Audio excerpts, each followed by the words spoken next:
Bueno, pues bienvenidos a todos, muchas gracias por asistir. Como os comentaba Marta, vamos a ver un poquillo cosas sobre Unreal o Unreal, como cada uno le quiera llamar. Y quizá de este motor, pues la clave es las palabras tiempo real, ¿no? Que nos permiten previsualizar proyectos de infoarquitectura principalmente, pero bueno, digo principalmente porque entiendo que la mayoría de interesados seréis de esta área, pero en realidad se utiliza para un montón de campos, en un montón de industrias y bueno, los proyectos que se pueden realizar con este programa pues son prácticamente infinitos. Bueno, pues vamos a hacer un pequeño recorrido por varias de las principales características del programa o del motor de videojuego, que es lo que realmente es. Y para ello, pues he pensado en hacer algunas cosillas que igual partan desde cero, pero quizá otras que no, porque me imagino que habrá gente que no tenga ni idea directamente de en qué consiste este programa, otros ya lo conozcan un poquito. Entonces, bueno, en general, pues ver un poco lo que nos puede ofrecer. Bueno, este sería el lanzador de Unreal. Desde aquí pues podemos acceder a todos nuestros proyectos, todos nuestros paquetes que tengamos comprados y demás. Y yo he creado un proyectito de ejemplo, que es el que me sale aquí, partiendo de la base de un contenido gratuito que también nos ofrece Unreal o los desarrolladores de este programa, que son Epic Games. Pues bueno, a partir de este ejemplo, que lo han creado además expresamente para infoarquitectura, pues nos viene muy bien para empezar a tener algo de mobiliario gratuito y demás. Por supuesto, podemos hacer nuestros propios muebles e importarlos dentro de Unreal o, bueno, esto me lo voy a dejar por aquí. O podemos comprar paquetes en el marketplace de Unreal. Habrá algunos gratuitos, otros de pago, e importarlos en nuestra escena, empezar a trabajar con ellos. Una vez que abrimos el programa, aparte de esta ventana central, lo que se nos muestra es a todos por igual, pues todo lo demás. Toda esta apariencia del editor en tonos grises y negros y que al principio pues puede asustar un poco, pero en realidad está todo bastante localizado y además cada uno pues puede colocar sus pestañas, sus ventanas, sus paneles de herramientas donde cada uno quiera. En el centro, pues nos saldrá simplemente la escena que nosotros tengamos. En mi caso me sale esta, si no, pues saldrá el mapa por defecto o lo que sea. Por haceros una rápida introducción, aunque en el curso de posgrado pues lo veremos obviamente con más calma, pues aquí a la izquierda tenemos una serie de, o un panel de herramientas donde nos aparece en principio una serie de objetos básicos que podemos colocar y desde todas estas secciones pues podemos seleccionar distintas formas, distintos elementos que nos puedan servir pues, para hacer un prototipado rápido, alguna prueba rápida de volumetrías o lo que sea, pero desde aquí también pues, podemos colocar distintos objetos que nos van a ser muy útiles y fundamentales, como son, pues, por ejemplo, las luces y otros elementos más complejos, como los volúmenes de postprocesado y demás, que los iremos viendo más adelante. Bueno, por ilustraros algo, pues simplemente se arrastra cualquiera de los elementos que nos aparecen aquí o en la sección de luces, lo que sea, y lo colocamos en nuestra escena, ¿vale? Y bueno, pues ya tendríamos nuestro objeto en pantalla, ¿vale? Bueno, luego nos paramos un poquito más en hacer alguna cosa interesante. Por aquí arriba pues tenemos también unos paneles principales de opciones que utilizaremos sobre todo pues para darle a play y digamos jugar en nuestro escenario. Esa es la gracia también un poco de la infoarquitectura en tiempo real, que es que la podemos recorrer como un videojuego, ¿no? Y entonces no se limita solamente al render que haya sacado el profesional encargado de realizarlo y al ángulo que esa persona haya decidido, ¿no? Sino que el usuario que prueba esa aplicación o ese videojuego, entre comillas, pues puede recorrerlo libremente, mirar desde el ángulo que quiera y eso permite una concepción del espacio también muchísimo mayor que no solo una imagen, ¿no? Porque una imagen te puede parecer, por poner un ejemplo, te puede parecer el espacio muy amplio y sin embargo inmediatamente detrás de donde estaría la cámara virtual del render, pues tienes una pared, con lo cual el espacio en realidad no es tan grande. Así que aquí no se trata tanto de engañar al cliente, sino que de que realmente vea lo que va a obtener en una obra real o lo que sea. Y, como digo, renderizado en tiempo real. Aunque eso tiene sus matices, que lo iremos viendo. Bueno, aquí a la derecha, pues nos aparece esta otra pestañita de Word Outliner, que básicamente pues nos lista todos los elementos que tengamos emplazados en nuestra escena actual, que sería esta que yo tengo aquí, con el silloncito y demás. Y luego, pues debajo una pestañita de Details, que nos da detalles sobre el objeto que tengamos seleccionado dentro de nuestra escena. Y otra de Wall Settings, que normalmente no viene aquí fuera por defecto, pero que la podemos sacar desde Windows Wall Settings, esta de aquí, ¿vale? Y como os decía, pues en realidad cada uno puede emplazar todas estas pestañas donde más cómodo le sea. Haciendo doble clic sobre ella, pues la podemos arrastrar, por ejemplo, a la zona izquierda de la pantalla y Unreal ya nos muestra cómo quedaría. Y bueno, pues así yo me distribuyo mi espacio de trabajo como me sea más cómodo. Me la voy a volver a traer por aquí, que además es su posición por defecto. Y bueno, mi zona favorita y la más interesante quizá, un segundito voy a desactivar una cosa, ya está, es esta de aquí abajo. Esta se llama Content Browser, como veis aquí, pero se podría resumir como que es la biblioteca de objetos que nosotros podamos utilizar en nuestro proyecto. No es exactamente una biblioteca de modelos 3D, porque en Unreal no solo hay modelos 3D, por ejemplo, podríamos utilizar una pista de audio para añadir música. Y bueno, ese conjunto de objetos, ya sean modelos, pistas de audio, efectos de partículas, lo que sea, se llaman assets. Bueno, pues esta es nuestra biblioteca de assets. Desde aquí podemos acceder a todos esos elementos. Y entonces, pues yo podría buscar pues cualquier objeto 3D del el paquete gratuito que os comentaba. Y bueno, según como lo tengan aquí ordenado, entiendo que estaría por aquí en las mallas. Bueno, estas son las mallas de construcción. Bueno, si no hay un truco para, si lo hubiera ordenado yo, pues sí sabría dónde está. Hay un truco para localizar también los elementos, que es pulsar control más la tecla B de burro, y eso nos lleva a donde está emplazado el elemento dentro de esta biblioteca. Ah, bueno, había una carpeta que se llamaba directamente mallas en inglés, ¿vale? Bueno, pues aquí nos salen todos esos elementos que tenemos en este proyecto, no solo en esta escena, porque dentro de un proyecto puede haber varias escenas. Bueno, pues aquí tenemos una silla, por ejemplo, que yo podría arrastrar y sacar. Viene en una escala muy grande, le podría cambiar la escala desde, por ejemplo, mi pestaña Details, que os comentaba antes. Pues desde aquí yo fácilmente le podría cambiar la escala. Lo ideal sería, lógicamente, haberla modelado con la escala correcta en mi programa de modelado 3D favorito y luego haberla importado en Unreal ya con su escala, ¿no? Por algún motivo esta no viene con su escala. Y bueno, por seguir con los modelos 3D, antes de entrar en iluminación y materiales, por ejemplo, pues si vemos aquí, nos fijamos en que prácticamente ningún modelo 3D tiene ningún tipo de material. Bueno, tiene el material por defecto de Unreal, que es esta especie de cuadrícula y que nos permite además comprobar que el desplegado de texturas de este objeto 3D sea correcto, pero nosotros le podemos asignar un material. Bueno, deciros, por cierto, que para el curso, pues tanto los que sepan modelar como los que no sepan modelar o directamente no quieran modelar, porque no les guste o lo que sea, pues se puede realizar de igual manera. O sea, no hace falta modelar para hacer el curso, pero sí que haremos o daremos unas nociones básicas para los que sí modelan y quieren utilizar sus propios modelos 3D dentro de Unreal para que las tengan en cuenta y maximicen la compatibilidad de su modelo 3D con Unreal, de manera que todo funcione correctamente, ¿no? Por ejemplo, pues lo que os decía de la escala de esta silla, tener en cuenta en qué unidades se debe trabajar en el programa de modelado 3D para que en Unreal funcione directamente y demás. Bueno, como decía, pues todos estos modelos 3D se pueden gestionar, se le pueden hacer muchas modificaciones y demás, y entre ellas pues se le puede, por ejemplo, asignar un material. Si yo hago doble clic sobre cualquiera de ellos, entro, digamos, en la ventana de edición del Static Mesh y aquí a la derecha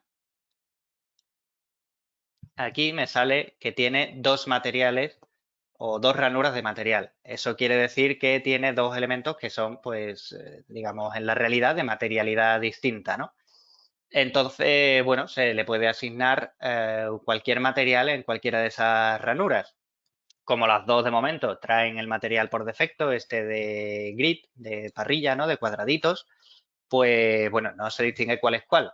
Sería cuestión de añadirle aquí cualquier otro. Si supiera cómo se llama el material, que probablemente sea cualquiera de estos, de silla de comer o de cenar de madera, pues asignándolo aquí se me guarda en la propia silla, el propio modelo base de la silla. Y aquí pues las patas no sé si serán de madera. Bueno, le añadimos cualquier material, ¿vale? Imaginemos que fuera así. Y bueno, pues ahora simplemente le daríamos a guardar. Ya tenemos nuestra silla con el material guardado. Y entonces cualquier silla que ahora arrastremos a nuestra escena, pues tendrá ya esos dos materiales aplicados, ¿vale? O cualquier otro cambio que le hayamos hecho a través de la ventanita de edición de malla. Y bueno, así al fin y al cabo lo que podemos conseguir es tener una biblioteca enorme de objetos ya hechos a nuestro gusto, personalizados, muy ajustados, con unos materiales súper trabajados o lo que sea. Y luego, pues como veis, es tan rápido como directamente arrastrar el elemento en escena y colocarlo donde más nos convenga. Con lo cual, el montaje y la configuración de escenas 3D, sobre todo a la hora de meterles mobiliario, que suele ser una de las cosas más tediosas, pues aquí en Unreal se hace bastante rápido, ¿vale? En otros programas, pues me imagino que ya sabéis que es algo realmente tedioso y lento. Bueno, en cuanto a modelos 3D, yo creo que más o menos lo podemos dejar por aquí. Por último, simplemente deciros que desde el programita que sea, si lo exportamos en FBX, pues directamente tendríamos aquí un elemento en FBX, lo arrastraríamos aquí dentro de Unreal, nos saldría una ventanita de importar a la que le diríamos que sí, y ya ese objeto 3D se nos importaría en Unreal directamente. Bueno, pues vistos un poquito de elementos 3D, como veis aquí yo tengo 4 escenas dentro de un mismo proyecto de Unreal. Las escenas pues son también assets, como os decía antes, y bueno, se accede a ellas desde toda nuestra biblioteca de assets que os decía que tenemos aquí abajo. Bueno, vuelvo a abrir esta misma escena, pero digamos por defecto, sin haberla tocado, haberle metido una silla por ahí y demás. Y así en principio es como se puede ver una escena hecha en Unreal, ya con las luces calculadas, que ahora hablaremos un poco de eso, y bueno, digamos con su apariencia final. Vemos que aparece o puede aparecer algún icono dentro de la pantalla y son simplemente iconos para indicarnos sobre todo aquellos objetos invisibles, digamos, ¿no? Como puede ser una luz en el aire que no tiene una malla, o sea, no es una bombilla, pues bueno, nos indica en qué posición en el mundo está ese objeto y lo podemos buscar fácilmente. En este caso, pues vemos ahí un spotlight, que es pues simplemente una luz de foco. También hay luz que no son de foco, son esféricas, lo que vendría a aplicarse normalmente a mallas de tipo bombilla, ¿no? Y bueno, tenemos otros muchos elementos, pero ahora mismo no están en pantalla, bien porque estén detrás de la pared o bien porque estén detrás de mi cámara. El caso es que, como digo, ahora mismo vemos una escena que podría ser final, si simplemente pues quisiéramos haberla hecho así de pequeña. Si le doy a F11 lo puedo poner en pantalla completa para aquel que no sepa ese atajo de teclado. Y desde aquí arriba, desde esta flechita, le voy a decir que me muestre los FPS, es decir, los frames por segundo, los fotogramas por segundo. Va aproximadamente a 60 y pico. En el caso de mi ordenador y de mi resolución, pues no es mucho 60 y pico, quizás sea por la retransmisión en directo. Y eso lo que me está indicando es que ahora mismo se están realizando 64, 65, parece que pone, renders por segundo. ¿vale? O sea que entre cada render pasan, aquí me viene también el numerito, 15 milisegundos. Bueno, eso evidentemente en programas de renderizado offline o tradicionales, que no sean en tiempo real, pues es impensable, ¿no? Esos tiempos de renderizado. Pero claro, aquí también hay un truco y es que Unreal, digamos, que deja la iluminación precalculada. Es decir, nosotros colocamos nuestro spotlight que teníamos por aquí. Si le doy a la tecla G, me vuelven a aparecer los iconos. Si pulso la tecla de nuevo G de gato, se ocultan, ¿vale? Bueno, pues por ejemplo, mi spotlight, pues está aquí proyectando una luz y los objetos que se interponen entre ellas, pues están proyectando sombras sobre otros elementos del escenario.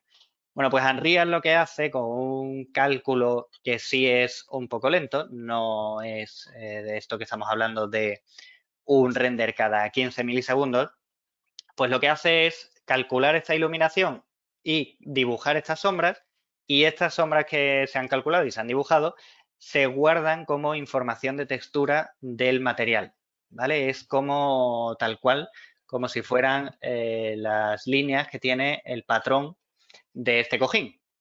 Bueno, esas líneas son información de textura que simplemente se están proyectando sobre la malla 3D del cojín. Pues aquí sucede lo mismo. Una vez calculada la luz, directamente es como si este suelo se le hubiera aplicado una textura con una mancha aquí, ¿vale? Y así es como se guardan esas luces y esas sombras calculadas. Hacer esto pues tiene la gran ventaja de que consume muy pocos recursos porque es simplemente una textura que se pega en este caso en el suelo y bueno, permite que equipos más o menos modestos pues puedan correr o ejecutar este videojuego, entre comillas, en tiempo real, es decir, a muchísimos fotogramas por segundo, como estamos haciendo ahora mismo. Bueno, eso, como os decía, tiene un pequeño coste. Me voy, por ejemplo, a duplicar esta escena, a ver si nos sale bien la jugada y no tarda mucho. Bueno, por defecto en Unreal viene una escenita como esta, con un cielo y tal, y podemos empezar a emplazar elementos en pantalla, pero normalmente solo se van a ver más o menos bien iluminadas las caras de los objetos en las que incida la luz directamente. Nosotros tenemos por aquí un sol y como el sol viene desde esa dirección, pues las caras iluminadas de este cubo son estas, ¿vale? No las de aquí dentro. No hay luz de rebote porque la luz de rebote, bueno, digamos que tiene rebotes infinitos, es muy cara de calcular. Eso no se calcula en tiempo real, que es lo que tenemos aquí. Aquí ahora mismo tenemos una iluminación en tiempo real, una iluminación dinámica. Así que es una iluminación muy básica hasta que construyamos las luces, que es lo que os decía de guardar información lumínica y de sombras como información de texturas. Voy a desactivar una cosilla también por aquí un poco secreta, que ahora mismo no nos interesa. Vale. Bueno, entonces puede haber truquillos para trabajar en zonas oscuras, como por ejemplo situar una luz del cielo nueva, un skylight, pero cuando vayamos a construir sombras, bueno, como vemos aquí, pues eso, no hay iluminación indirecta del mueble, de rebote en las paredes, ni nada, ni sombras suaves, nada parecido, ¿vale? Las sombras en la iluminación dinámica, pues son muy duras, como vemos aquí en la mesa, y son muy sencillas. Bueno, pues cuando situemos un skylight para poder trabajar de manera dinámica, con luz dinámica en elementos oscuros, como veíamos, pues luego lo borramos cuando vayamos a calcular la luz. Lo borro. Simplemente le doy a calcular la luz con unos parámetros de iluminación que pueden ser mejores o peores, que bueno, pues lo veremos también con calma durante el curso para darle mayor calidad o bajarle un poco la calidad y que gane en tiempo de renderizado. Y entonces ahora cuando le damos a calcular, sí que tenemos que esperar un poco. En este caso estoy utilizando una herramienta para ese cálculo de luces que también veremos durante el curso y que no es la herramienta por defecto que trae Unreal. Y bueno, después de este cálculo, o este primer cálculo, que digamos que es un poco como si fuera el render tradicional, aquí no nos queda otra que esperar, pues ya tendremos nuestra información de luz y de sombra guardada y ya sí que podremos ejecutar nuestro juego en tiempo real. Ya le queda nada, unos segundos. Tampoco, aún así, es comparable al tiempo que tarda el renderizado tradicional, por supuesto. Y entonces, pues ya tenemos nuestra escena calculada con nuestra iluminación realista, nuestras sombras difusas del cielo que entra desde todas direcciones y proyecta sombras de los objetos sobre las paredes. Incluso aquí pues podemos notar esa sombrita de la pata y demás, ¿vale? Y ya, bueno, pues sería cuestión, como digo, de darle un poco más de calidad a costa de más tiempo o cualquier cosa. Bueno, os he comentado que podríamos recorrer nuestras escenas en tiempo real, como si fuera un videojuego. Ahora mismo, si le damos a play, entra, por así decirlo, el modo de juego por defecto, que es prácticamente el que ya estábamos utilizando. Es una cámara que vuela y nada más, ¿vale? Nuestra cámara pues quizá choque con elementos, pero no tiene mayor funcionalidad. Bueno, pues si nosotros, por ejemplo, tuviéramos un personaje en primera persona, una cámara que puede recorrer el espacio como si fuera una persona, más o menos, ¿vale? Me imagino que casi todos os lo imagináis, pero quizá alguno pues tampoco sepa lo que es un videojuego en primera persona ni nada. Bueno, pues ahora lo vamos a ver. Si tuviéramos un personaje que ya hubiéramos configurado para otro proyecto de otro cliente, pues podríamos nosotros importarlo en este proyecto.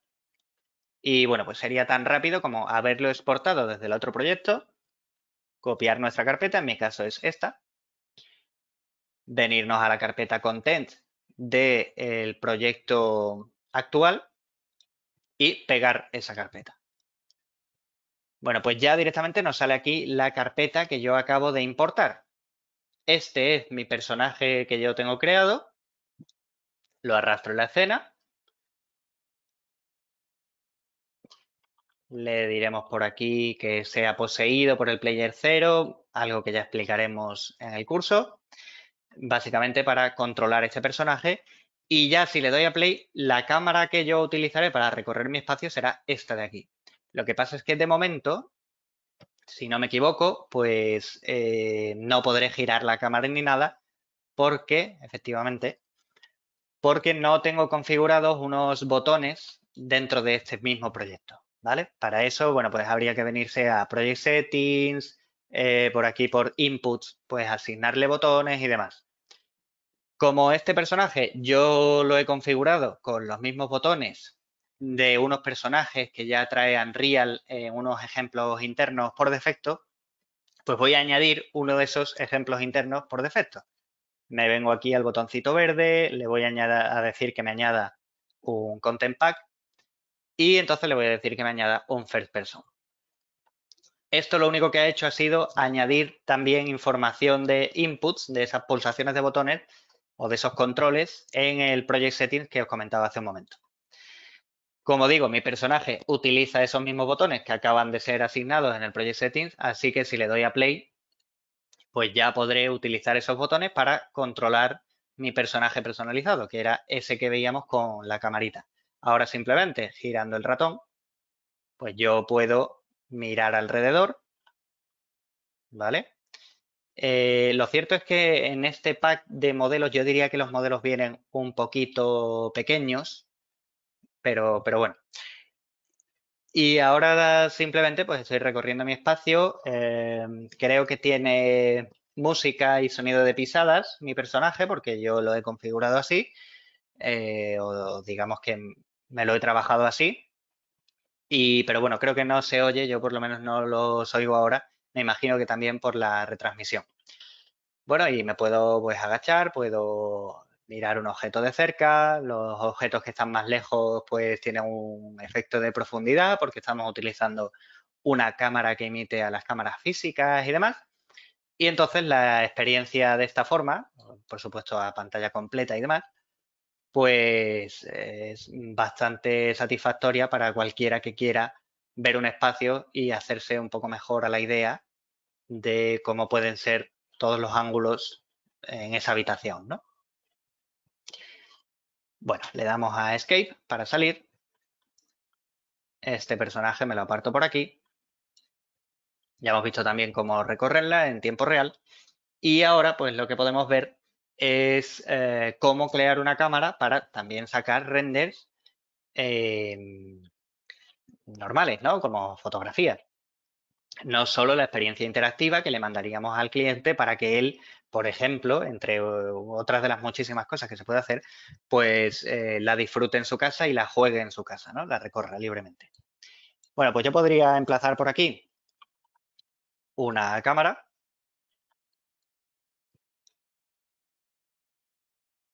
¿Vale? En mi espacio, aquí vemos la previsualización. Conforme la voy rotando, pues se va actualizando la previsualización. Voy a poner que la rotación sea suave. Y bueno, pues la puedo colocar de manera también muy fácil, muy rápida, ya viendo cuál va a ser el frame que va a salir de esta cámara.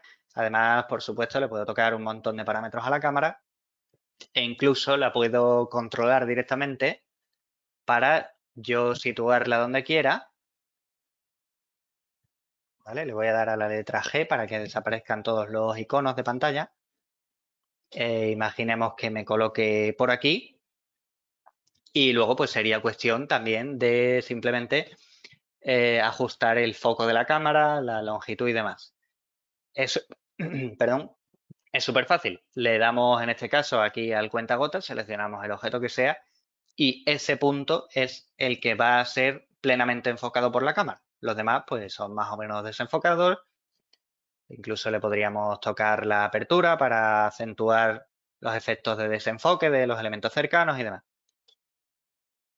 Y luego, pues, con una opción muy sencilla que tenemos desde aquí, le podríamos dar a, bueno, esto en este caso es un multiplicador, pero le podríamos dar aquí un numerito que ya comentaremos, 1, 2, etcétera, para sacar imágenes renderizadas, tal cual esta, como si fuera prácticamente una captura de pantalla, pero a más resolución.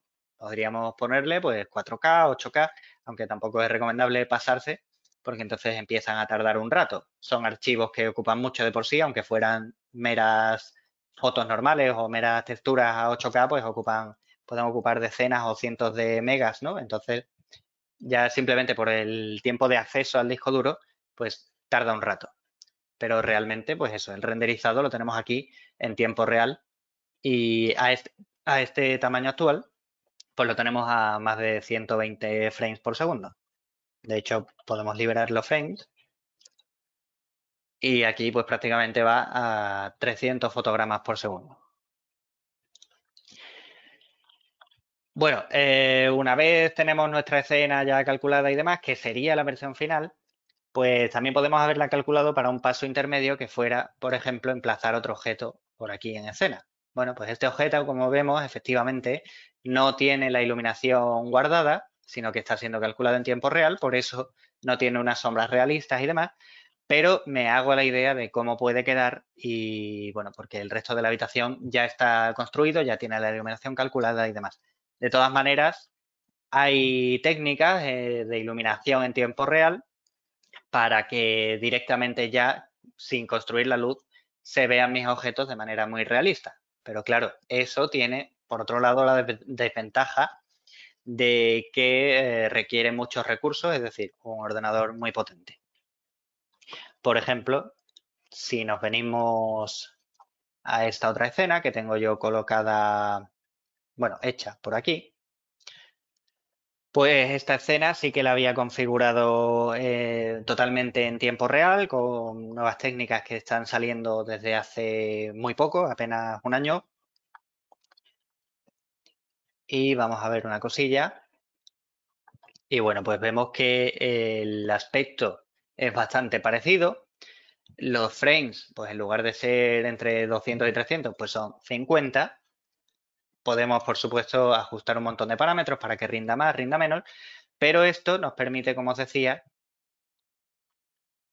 emplazar o previsualizar o tener el aspecto final de la escena o prácticamente final en tiempo real. ¿Vale? Yo cada elemento que coloque, pues ya estará generando sombras realistas y reflexiones realistas y demás. Bueno, este lo que pasa es que viene un poco alto por la alfombra. Habría que bajarlo en Polín. Y pues eso, con esta tecnología pues no hace falta grabar esas luces. Por lo tanto, yo la verdad es que sigo recomendando el otro sistema. Os puedo enseñar también pues la escena que viene en este paquete gratuito que os comentaba al principio, del que yo solo he utilizado la mesa, el sillón, la planta y los jarrones, pero la escena del contenido de ejemplo es esta, ¿vale? Entonces, bueno, es una escena bastante realista, está bastante bien. Tiene alguna serie de filtros que probablemente pues se podrían hacer mejor o corregirlos un poco porque se ve algo borrosa, hay ruido, pero son también problemillas derivados de esa visualización en tiempo real totalmente. O sea que yo podría directamente mover todas mis sillas, por ejemplo, y mi mesa, mi zona de comer, y no necesitaría volver a construir las luces. ¿Vale? Por ejemplo, así. Bueno, pues habríamos hecho un cambio inmediato, incluso pues delante del cliente o lo que fuera. Y ya para una versión final, quizá una versión jugable, para que el cliente en su ordenador modesto lo pueda ejecutar, pues podríamos cambiar al sistema de iluminación estática. Y por último, yo creo que podemos ir acabando con una ligera pincelada de materiales. Vamos a centrarnos, por ejemplo, en la tela del sofá. Situémonos aquí. Bueno, pues esta tela quizá podría tener un poquito más de relieve, aunque desde aquí da totalmente el pego. Puede no hacer falta más, pero los materiales en Unreal son súper editables y hay unas herramientas de edición de materiales súper potentes.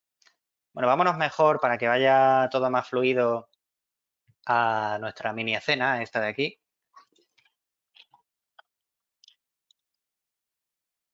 Vale.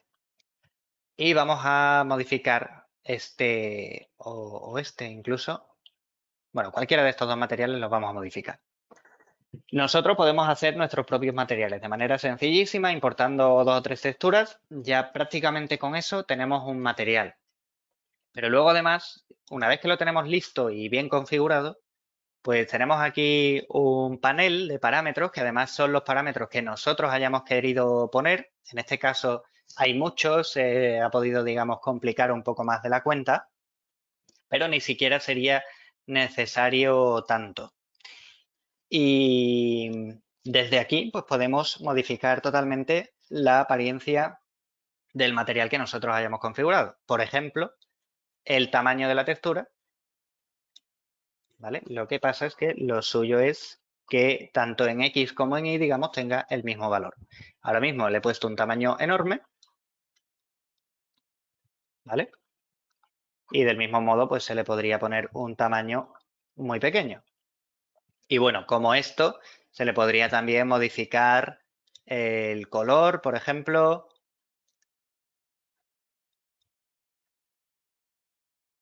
y darle otro tono distinto al material, según nos interese.